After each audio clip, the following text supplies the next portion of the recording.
ഖദ്ദസല്ലാഹു സിർറഹുൽ അസീസ് തങ്ങളെ സ്മരിക്കുന്ന വേദിയിൽ, അവരെ തവസ്സുൽ ചെയ്ത വേദിയിലാണ് നമ്മളുള്ളത്. ഞാൻ അവസാനിപ്പിക്കുകയാണ്.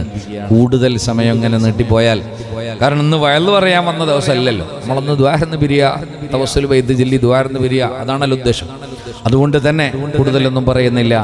ഇതുപോലെയുള്ള മജ്ലിസുകൾ നടക്കണം. മഹാന്മാരെ തവസ്സുൽ ചെയ്യണം. മഹാന്മാരായ സ്വാലിഹീങ്ങളെ കൂട്ടുപിടിക്കണം.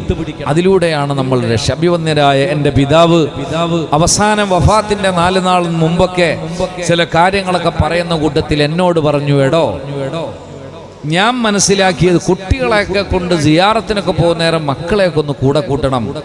മഹാന്മാരുമായിട്ടുള്ള ബന്ധത്തിലാണ് മക്കളുടെ സ്വലാഹിയത്ത് എന്നാണ് ഞാൻ മനസ്സിലാക്കിയത് എന്ന് പറഞ്ഞിരുന്നു. എന്ന് പറഞ്ഞാൽ മഹാന്മാരുമായിട്ടുള്ള ഒരു ബന്ധം നമ്മളെ നന്മയ്ക്ക് സ്വലാഹിയത്തിന് കാരണമാണ്. അതിൽപ്പെട്ട ഒരാളാണ് മഹാനായ ശംസുൽ ഉലമാ ഖദ്ദസല്ലാഹു സിർറഹുൽ അസീസ് തങ്ങൾ. അതുകൊണ്ട് പ്രിയപ്പെട്ടവരെ, നമ്മളൊക്കെ ചെറിയ രൂപത്തിൽ അവരെ മനസ്സിലാക്കാനേ ഞാൻ പറഞ്ഞിട്ടുള്ളൂ.